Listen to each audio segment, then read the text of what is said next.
ایک چھوٹی سی بات ہے، معذرت قاری حضرات کو کہیں تکلیف نہ ہو.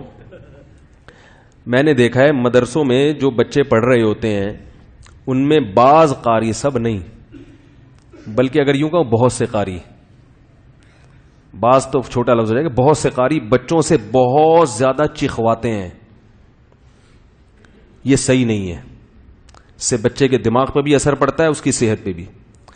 کئی بچے جنہوں نے قرآن حفظ کیا، میں نے ان کو دیکھا اپنی آنکھوں سے، ان کی آواز ہمیشہ کے لیے خراب ہو گئی ہے، ہمیشہ کے لیے گلا خراب ہو گیا، بیٹھ گیا گلا. چخوا چخوا کے جو گلے کے جو وہ ایک دو نکلے ہوئے ہوتے ہیں نا، کیا کہتے ہیں اس کو یار، ایک نہیں وہ سائنسی لفظ ہے اس کا میرے ذہن سے نکل گیا، بال جو بھی ہے وہ خراب ہو جاتے ہیں ہمیشہ کے لیے. اور بچے کا گلا ہمیشہ کے لیے، پوری زندگی کے لیے آواز کا بیڑا غرق ہو جاتا ہے اس کا. دوسرا گڑبڑ یہ کرتے ہیں، ہلواتے بہت ہیں،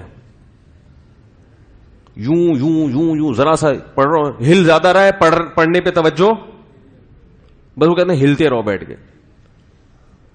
تو یہ غلط ہے. آپ جب بچے کو قاری صاحبان کو چاہیے بچے کو زیادہ، ہم نے بھی پڑھا ہے اپنے استاذوں سے، کوئی اتنا نہیں، نارملی جیسے پڑھتے ہیں جیسے آواز ہے ویسے پڑھو. بچوں کے گلوں کا بیڑا غرق کر دیا ہے، کوئی پوچھنے والا ہی نہیں ہے. تو یہ والدین کی ذمہ داری ہے کہ اگر بچے کا گلا بیٹھنا شروع ہو گیا نا قرآن پڑھتے ہوئے، حفظ کرتے ہوئے، تو وہ اس کے استاد سے جا کے پوچھیں کہ بھئی آپ بہت زیادہ چخوا تو نہیں رہے ہیں؟ اگر چخوا رہے ہیں تو ہمیں وہاں سے اس کو پہلے سمجھائیں کہ آپ نارملی پڑھائیں، اس کو چیک بھی کریں جا کے. نہیں ہو تو بچے کی زندگی برباد، کیونکہ آواز اللہ کی نعمتوں میں سے ایک بہت بڑی نعمت ہے. رسول اللہ صلی اللہ علیہ وسلم نے ایک دفعہ سفر میں والتین والزیتون کی تلاوت فرمائی. صحابہ کہتے ہیں اتنی خوبصورت تلاوت اور اتنی بہترین آواز ہم نے کبھی نہیں سنی تھی. تو اللہ تعالیٰ نے ہمارے نبی صلی اللہ علیہ وسلم کو بہترین آواز بھی دی تھی. تو آواز بھی اللہ کی نعمتوں میں سے ایک نعمت ہے، اس کا انسان پہ اثر پڑتا ہے.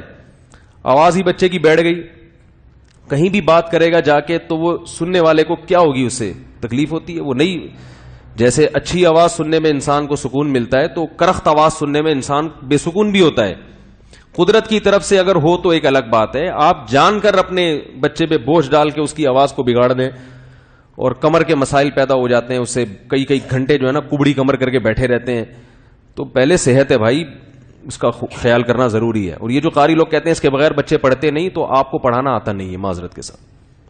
یعنی جو قاری چخواتے ہیں صرف ان کی بات کر رہا ہوں. ہم نے بھی پڑھا ہے اپنے استاذوں سے، کوئی نہیں چخوایا. ہمارے بڑے بھائی نے ہم کو پڑھایا ہے، بڑے تمیز سے بیٹھ کے پڑھتے تھے آرام سے، حفظ بھی ہو گیا، یاد بھی ہو گیا، سب کچھ ہو گیا. آواز اللہ کا شکر ہے. ابھی جو میری آواز بیٹھی رہتی ہے وہ نزلے وزلے کی وجہ سے بیٹھی رہتی ہے، وہ اس وجہ سے نہیں، چیخنے کی وجہ سے نہیں.